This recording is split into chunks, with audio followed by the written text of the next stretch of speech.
তো আমরা আলোচনার যে পর্যায়ে ছিলাম, যে ডক্টর খালেদুর আমাদের সাথে আলোচনা করছিল বিসিএস এর মেডিকেল পার্টে কিভাবে প্রিপারেশন নেওয়া যায়। But কিছু টেকনিক্যাল প্রবলেমের কারণে ও ডিসকানেক্টেড হয়ে গিয়েছে, এবং আমাদেরও জুম বেসিকে আমরা যেহেতু মিটিং চালাচ্ছি, সে কারণে এটার একটা টাইম লিমিট থাকে।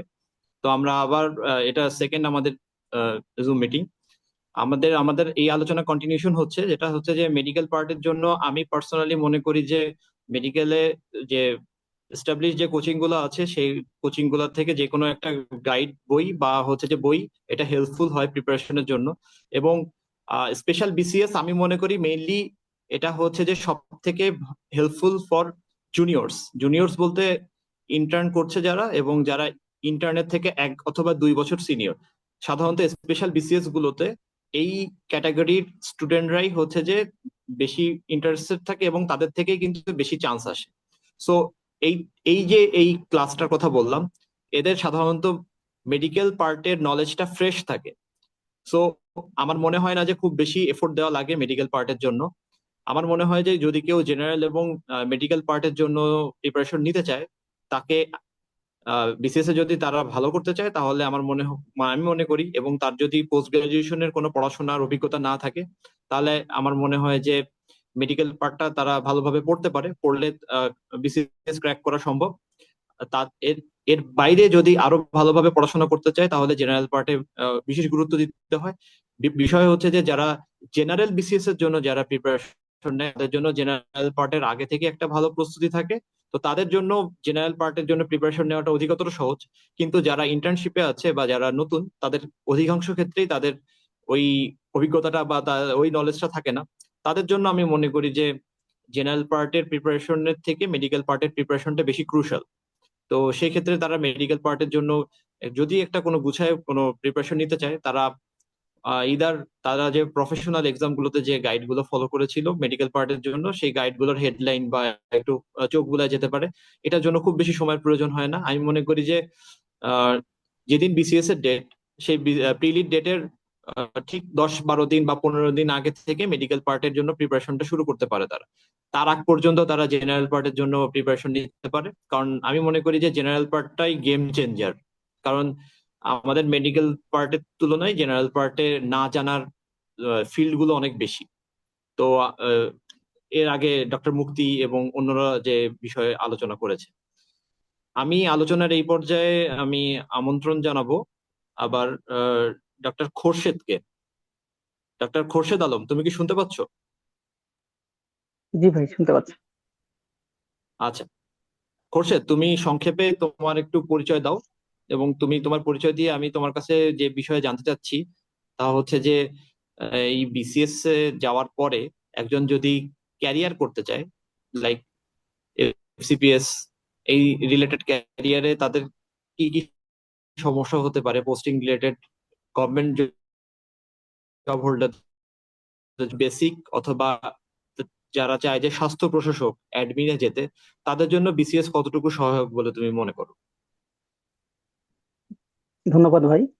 আমি ডাক্তার খুরশেদ আলম রানা, বর্তমানে কর্মরত আছি মেডিকেল অফিসার হিসেবে, উপজেলা স্বাস্থ্য কমপ্লেক্স, লালপুর, নাটোর। আমি এফএমসি 17 ব্যাচের একজন স্টুডেন্ট।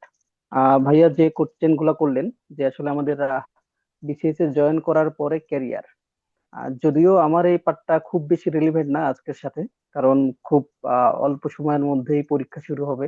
মাত্র 1.5 মাসের মতো সময়, সবার আসলে ওই দিকেই মনোযোগ দেওয়া উচিত।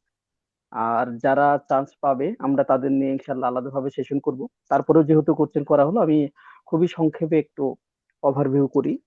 আসলে বিসিএস এ জয়েন করার পর প্রথম 2 বছর হলো উপজেলাতে বাধ্যতামূলক, মানে উপজেলাতে থাকতেই হবে 2 বছর। এরপরে আসলে কে কোন দিকে যেতে চায়, এই 2 বছরের ভিতরে আসলে প্ল্যানটা করে ফেলা উচিত। কারো যদি ক্লিনিক্যালি যে কোনো সাইটে যাওয়ার ইচ্ছা থাকে, সেটা হতে পারে মেডিসিন, সার্জারি, গাইনি, এই 2 বছরের ভিতরে আমার মনে হয় পার্ট 1টা করে ফেলা উচিত। দেন 2 বছর পরে তারা ট্রেনিং পোস্টের জন্য ট্রাই করলো। যদিও বাস্তবতা একটু কঠিন, মানে বিসিএস ক্যাডারদের জন্য ট্রেনিং পোস্ট পাওয়া খুবই কঠিন। যেমন আমি এই প্রবলেমে ভুগতেছি, মোহামেন ভাইও এই প্রবলেমের মধ্যে দিয়ে গেছে। মানে ম্যাক্সিমাম মানুষই যাদের পার্ট 1 হয়ে গেছে, তারা, আমরা এই ঝামেলাটার মধ্যে আছি। স্পেশালি এফএমসির স্টুডেন্টদের জন্য এটা আরো বেশি কঠিন। কারণ আসলে আমাদের সিনিয়র কিন্তু আসলে বিসিএস এ খুব বেশি নাই।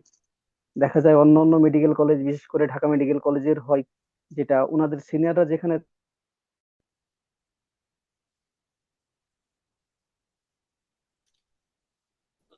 আচ্ছা, এই ডাক্তার খোরশেদ আলমের আবারও সমস্যা হচ্ছে।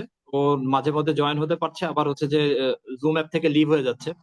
তো আমি এই প্রশ্নটাই করতে চাচ্ছি যে ডাক্তার মোহেমেন আবিরকে। মোহেমেন, শুনতে পাচ্ছিস? হ্যাঁ হ্যাঁ, শুনতে পাচ্ছি। আচ্ছা, এই পোস্টিং রিলেটেড যে আমাদের যে ডিলেমাটা আমরা যে ফেস করি, এটা সম্পর্কে একটু যদি বলিস আর কি। কারণ আমাদের আজকের ডিসকাশনটা মেইনলি একাডেমিক আমরা রাখছি, তারপরেও বিসিএস চাকরি সম্পর্কে অল্প বিস্তর যাদের আগ্রহ আছে তাদের সুবিধার্থে আমরা একটু আলোচনা করছি এখানে। আর আরেকটা বিষয় হচ্ছে যে কেউ যদি বেসিক সাবজেক্ট অথবা হচ্ছে যে অ্যাডমিনে যেতে চায়, তাদের জন্য বিসিএস কতটুকু হেল্পফুল সেই বিষয়ে। আচ্ছা, থ্যাংক ইউ। আমি একটু শর্টে বলি। পোস্টিং রিলেটেড ডিলেমার ব্যাপারটা হচ্ছে আসলে আমাদের খুবই সীমিত পরিমাণের পোস্ট আছে যেগুলো ট্রেনিং পোস্ট হিসেবে কাউন্ট হয়। অর্থাৎ এখানে রেজিস্ট্রার, অ্যাসিস্ট্যান্ট রেজিস্ট্রার কোনো মেডিকেল কলেজ হাসপাতাল বা 500 বেড হাসপাতালের, এবং ইনডোর মেডিকেল অফিসার, এই তিন ক্যাটাগরির পোস্ট ছাড়া বাকি পোস্টগুলো কিন্তু ট্রেনিং পোস্ট না। যদি আপনি ইমার্জেন্সিতে কাজ করেন, যদি আপনি অন্য কোনো জায়গায় কাজ করেন, সেটা কিন্তু আসলে ট্রেনিং হিসাবে কাউন্ট হয় না। এই ট্রেনিং পোস্টের স্কারসিটি থাকার কারণে, খুবই লিমিটেড পোস্ট থাকার কারণে এই ট্রেনিং পোস্ট পেতে একটু সমস্যা হয়। আপনি যদি হচ্ছে এমনি মেডিকেল কলেজ হিসাব করেন, definitely Sunamganj medical college, Cox's Bazar medical college, এরকম অনেক মেডিকেল কলেজ আছে একটু প্রান্তিক এলাকায়, যেখানে কাঠামো অবকাঠামো তেমন একটা গুছানো না। সেই জায়গাগুলোতে পোস্ট অবশ্যই ভ্যাকেন্ট আছে, কিন্তু ইস্যুটা হচ্ছে সবাই একটু সেন্ট্রালি ঢাকার মেডিকেল কলেজগুলো, কিংবা ঢাকার 500 বেড হাসপাতালগুলো, কিংবা মাইমেনসিং, কিংবা চিটাগাং, সিলেট, এই ধরনের বিভাগীয় সদরগুলো, বড় বড় মেডিকেল কলেজ হসপিটাল যেটা আমরা বলি, এগুলোতে সবাই ট্রেনিং পোস্টগুলো মূলত চায়। সেখানে একাডেমিক একটা পরিবেশ থাকে, সেখানে এফসিপিএস এর ট্রেনিংটা খুবই ভালো হয়। এই জায়গাতে কিছুটা বিসিএস ক্যাডারদেরকে সাফার করতে হয়।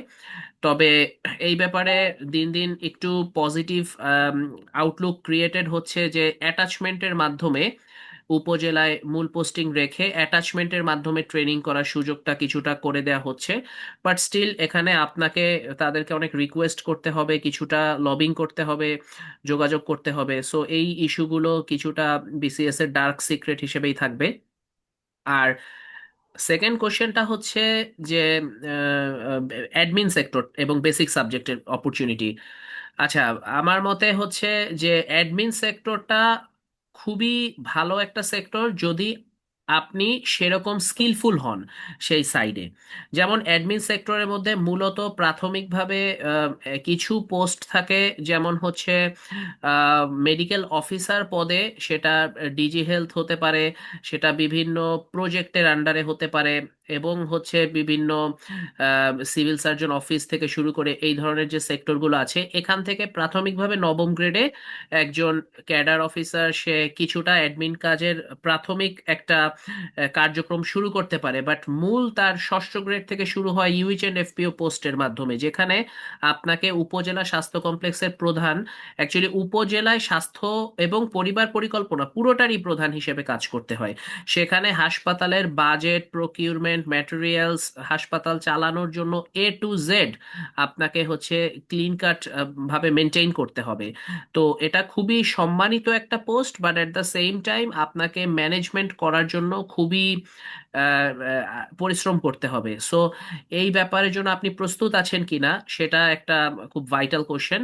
বাট আপনি যদি সাকসেসফুল হন তাহলে কিন্তু অবশ্যই এখানে আমি মনে করি যে অ্যাডমিন সাইডে কারো যদি আহ, মনে হয় যে আমি আসলে হচ্ছে এই দিকটা ভালো কন্ট্রোল করতে পারবো, ম্যানেজ করতে পারবো, তাহলে ডেফিনেটলি আপনি ভালো করতে পারবেন। এবং ইউএইচ এন্ড এফপিও বা আপনি সিভিল সার্জন, এগুলো হওয়ার জন্য আপনাকে কোনো ডিগ্রির প্রয়োজন হয় না। শুধু আপনার চাকরির মেয়াদ থাকলেই প্রমোশন আপনার যদি হয়, সেক্ষেত্রে এই জিনিসটা আপনি তখন এটা এই ধরনের পোস্টে যেতে পারবেন। এবং পাশাপাশি আপনি এমনি chamber practice, general general practitioner হিসেবে সেটা করতে পারেন। এবং এই অ্যাডমিন সেক্টর থেকেই আপনি কমপ্লিটলি ডিরেক্টর অ্যাডমিন পর্যন্ত পোস্ট, আগে তো ডিজিও হচ্ছে অ্যাডমিন থেকেই হতো, এটা এখন যদিও ক্লিনিশিয়ান থেকে দেয়, মানে এটা ভ্যারি করে, বাট ডিজি ছাড়া মানে ডিরেক্টর অ্যাডমিন পর্যন্ত আপনি হচ্ছে বিভিন্ন পোস্ট আছে অ্যাডমিন সেক্টরের। আর বেসিক সাবজেক্টের যে বিষয়টা, বেসিক আচ্ছা, সাবজেক্টের আর ব্যাপারে আমি আমার আমার আসলে মনে খুব হয় যে বেশি ওই বেসিক মানে ডিটেলসে আসলে আমার আমার খুব বেশি নলেজ নেই এই ব্যাপারে।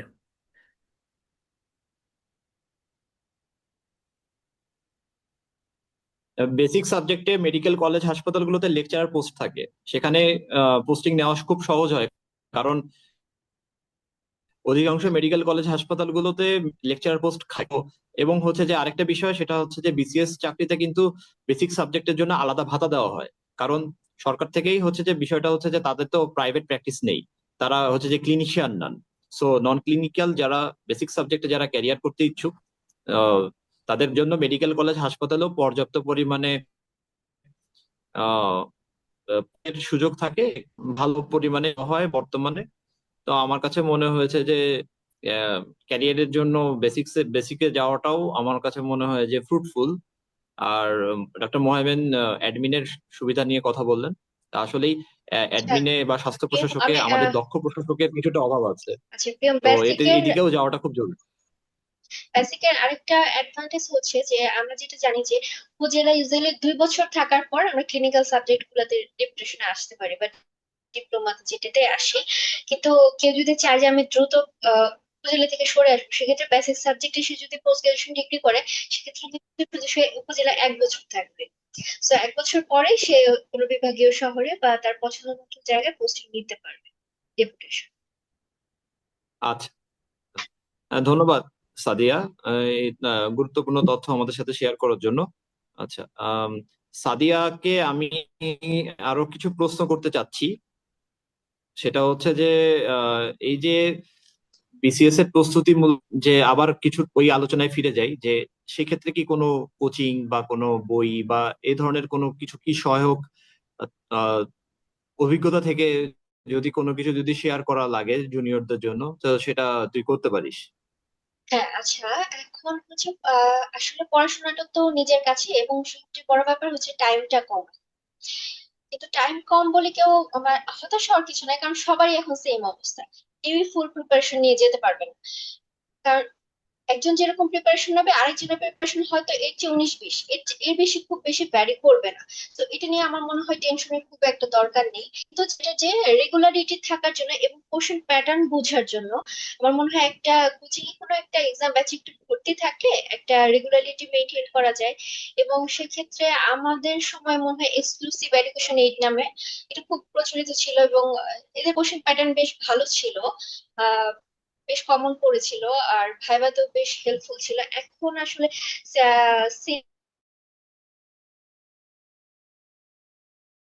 সিনাপসে মনে হয় কিছুটা একটা আহ, বই মেডিকেল শুধু, ওখানে মেডিকেল পার্ট কোশ্চেন গুলা আলাদাভাবে দেওয়া হয়, এক্সপ্লেনেশন গুলা আলাদাভাবে দেওয়া হয়। এবং জেনারেল পার্টের জন্য হচ্ছে গাজী মিজানুর রহমানের বইটা পড়লে বেশ হয়। আর হচ্ছে এখন নতুন করে অ্যাড হয়েছে ফরেনসিক মেডিসিন এবং কমিউনিটি মেডিসিন। তো আমার যেটা মনে হয় ফরেনসিক মেডিসিন থেকে একটু আহ, যেটা হচ্ছে আমাদের অনেক সময় উপজেলায় যেহেতু পুলিশ কেস অনেক ডিল করতে হয়, সেক্ষেত্রে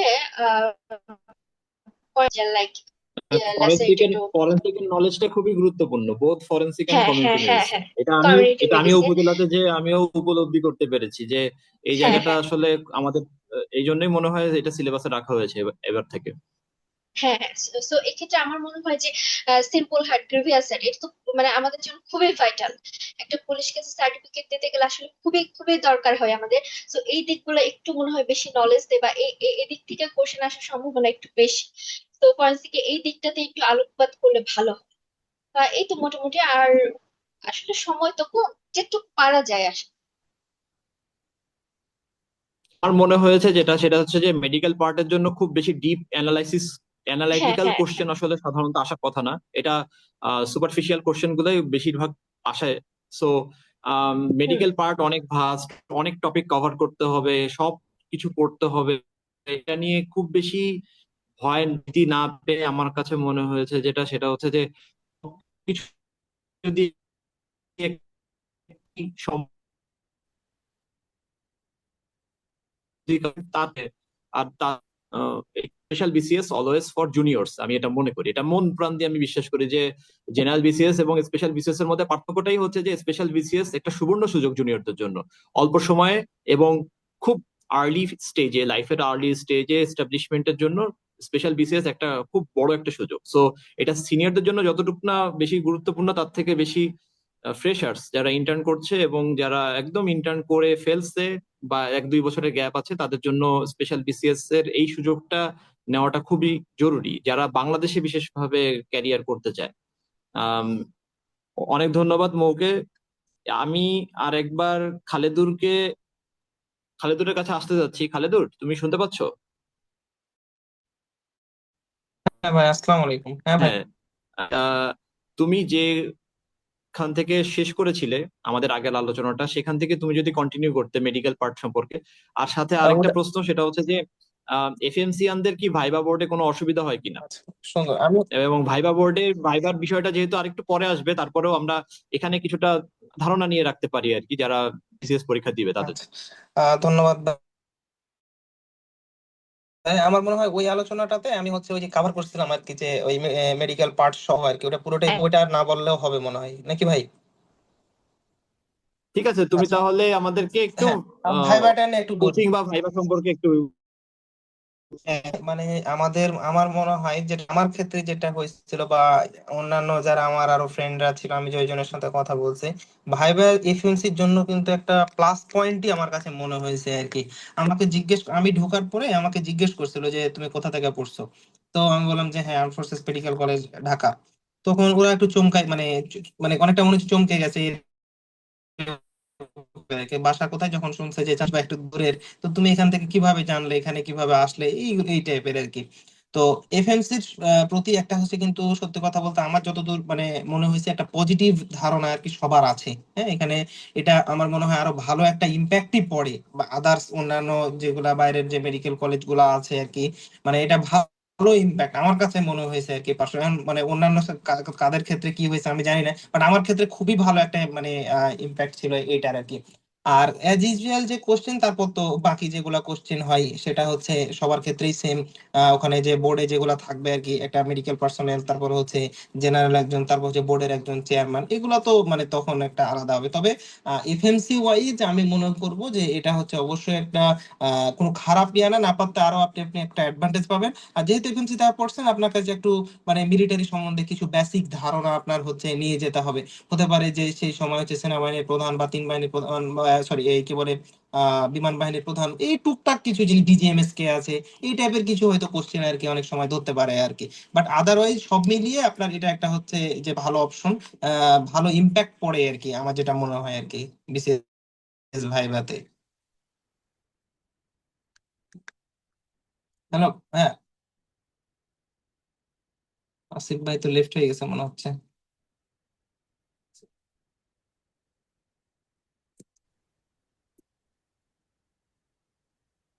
আমরা এতক্ষণ বিভিন্ন আলোচকদের মাধ্যমে বিশেষ বিসিএস সহ বিসিএস এরই বিভিন্ন আঙ্গিকে, বিভিন্ন দিক নির্দেশনা সম্পর্কে জানতে পারলাম। খুব গুরুত্বপূর্ণ কিছু আলোচনা হলো। আমি আলোচকদের আন্তরিক ধন্যবাদ জানাচ্ছি আবারও, যে আমাদের সাথে যুক্ত হয়ে তাদের মূল্যবান সময় থেকে আমাদেরকে সময় দেওয়ার জন্য। আমরা বিশেষ বিসিএস সম্পর্কিত আরো আলোচনা করতে চাই। সেই আলোচনাটা আমরা এর পরবর্তীতে টেলিগ্রাম একটি গ্রুপ খোলা হবে এবং সেই গ্রুপের লিংক আমি এমকাত গ্রুপে পোস্ট দিয়ে দিব। আমি আশা করব যে যারা বিশেষ বিসিএস এবং পরবর্তীতে বিসিএস প্রত্যাশী থাকবে, তারা সকলে এই টেলিগ্রাম গ্রুপে যুক্ত হবেন এবং যুক্ত হয়ে আমাদের সাথে সবসময় যোগাযোগ রাখবেন। আমাদের কাছে যে কোনো সময়ই প্রশ্ন করতে পারেন, ওপেন। প্রশ্ন করলে আমরা আমাদের সাধ্যমতো চেষ্টা করবো যে সকল রকমের সাজেশন দেওয়ার জন্য। আর আমি ব্যক্তিগতভাবে মনে করি যে বিশেষ বিসিএস এর প্রস্তুতিটা এরকম ভাবে নেওয়া উচিত যে মনে করতে হবে সার্কুলার দিয়েছে তারপর থেকেই কাউন্টডাউন শুরু। এরকম মনে করলে হবে না যে অনেকে আগে থেকে প্রস্তুতি নিয়ে এগিয়ে গেল পড়াশোনা আমার দিয়ে মনে হবে না, আমি মনে হয় অনেক দেরি করে ফেলছি, আমার হাতে অনেক কম সময়। আসলে বিষয়টা সেরকম না। সকলে আসলে সার্কুলারের জন্যই অপেক্ষা করে। কম্পিটিশনটা এই 6 সপ্তাহের মধ্যেই আসলে কম্পিটিশনটা হবে। যে ডিজার্টেন্ট না হয়ে, ডিমোরালাইজ না হয়ে, মনকে শক্ত রেখে একাগ্রতার সাথে পড়াশোনাটা করতে পারবে সেই সফল হবে, just like every other competitive exams. তো আমি শুভকামনা জানাই আসন্ন বিসিএস এ। আমি চাই যে আমাদের এফএমসির যে কমিউনিটিটা আছে, বিসিএস কমিউনিটি, এটা আরো বৃদ্ধি পাক। এটা ক্ষুদ্র পরিসরে এখনো রয়েছে, এটার পরিসরটা আরো বৃদ্ধি পাক, এবং আমরা চাই যেন আমাদের মধ্যে আরো বেশি যোগাযোগ বাড়ুক। তো আমরা ইনশাল্লাহ পরবর্তীতে যদি আরো সেশন নেওয়ার প্রয়োজন পড়ে, এর পরবর্তীতে পিলি রিলেটেড বা ইভেন ভাইবা রিলেটেড যে কোনো কিছুতে আমরা আপ- আপনারা আমাদেরকে পাশে পাবেন ইনশাল্লাহ। এবং যদি পরবর্তীতে যদি এফএমসির তে কোনো ধরনের অফলাইন সেশন বা এই ধরনের কোনো কিছু আয়োজন করার যদি সুযোগ থাকে, তাহলে সেখানেও আমরা যাব ইনশাল্লাহ। তো সকলকে ধন্যবাদ এবং শুভরাত্রি জানিয়ে আজকের মতো এখানে শেষ করছি। আল্লাহ হাফেজ। আসসালামু আলাইকুম।